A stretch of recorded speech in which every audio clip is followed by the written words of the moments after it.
Oke, kawan-kawan semuanya, Assalamualaikum warahmatullahi wabarakatuh. Seperti biasa ya, gue balik lagi di channel YouTube ini ya.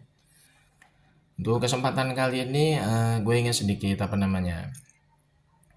membahas ini ya.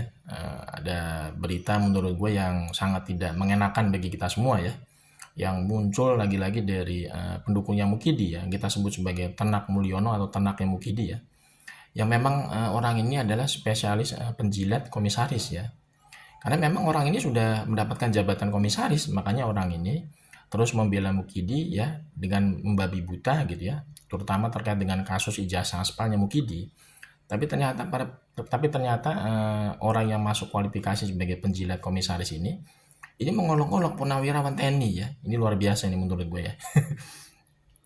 Ini ada berita terbaru ya, kita sebut saja namanya Sil Plester ya, yang merupakan alumni dari kampus Ruko 3 lantai yang kebetulan kampusnya udah ditutup sama pihak Dikti gitu.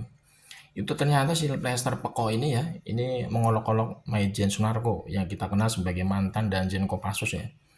Jadi si Lester ini kemarin membuat semacam video gitu kali ya, ucapannya katanya ingin mencukur kumisnya Sunarko gitu ya. Soalnya tuh kayak siapa namanya si Sylvester ini nggak takut sama Sunarko gitu ya.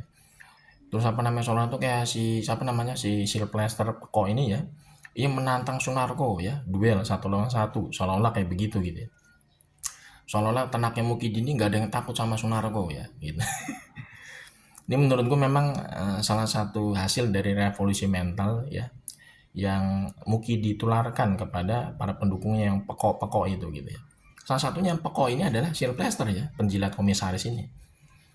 Harusnya kalau misalkan orang waras gitu ya, orang waras itu kan bisa membedakan mana yang baik, mana yang buruk, mana yang benar, mana yang salah.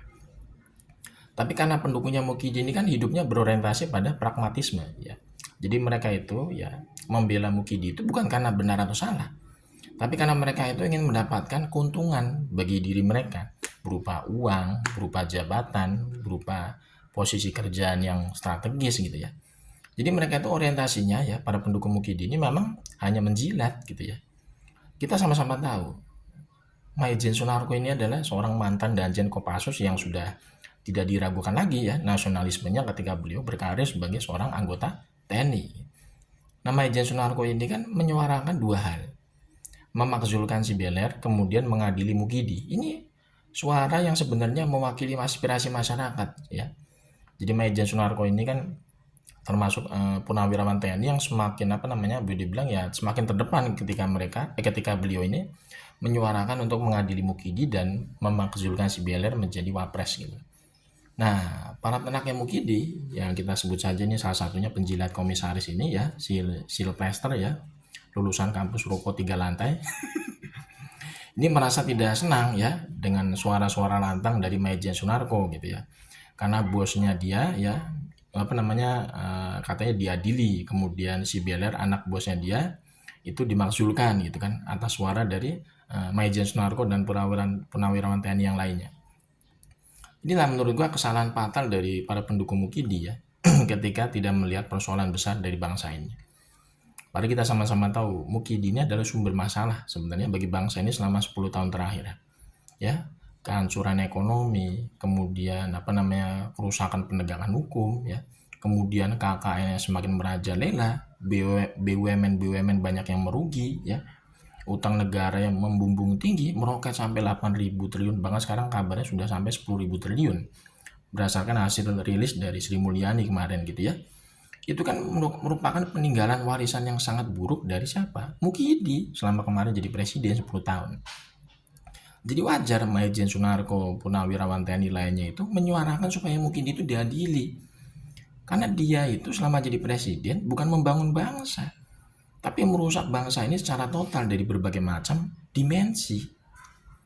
Nama Maijen Sunarko dan Purnawirawan TNI lainnya itu juga menyuarakan si Beler itu untuk dimakzulkan sebagai wapres. Karena apa? Karena si Beler itu kan dipilih sebagai pejabat publik sekelas wapres itu kan hasil melanggar yang namanya etika ya dalam putusan MK nomor 90. Di mana di situ ada produk nepotisme, triangle nepotisme. Jadi si Beler dibantu sama pamannya di MK, Paman Usman, karena di situ ada kerjasama restu dari babenya, yaitu Mukidi waktu itu menjadi presiden. Triangle nepotisme itu jelas sekali. Jadi si Beler ini merupakan produk dari nepotisme. Ya kan, itu melanggar etika sebagai apa? Sebagai bangsa. Padahal konstitusi kita mengamanatkan itu harusnya ya dari Undang-Undang 1945 sampai turunannya Undang-Undang Pemilu itu sudah sebenarnya udah baku ya, batas usia minimal capres dan cawapres itu kan minimal 40 tahun.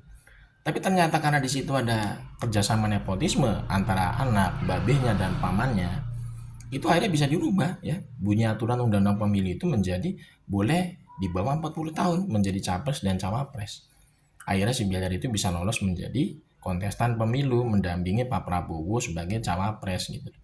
Ini sebenarnya kan suara-suara masyarakat yang waras ya, meminta supaya si Bilir itu dimakzulkan. Jadi Maijen Sunarko dan Purnawirawan TNI itu semuanya menyuarakan aspirasi masyarakat yang masih waras, masih sehat gitu loh.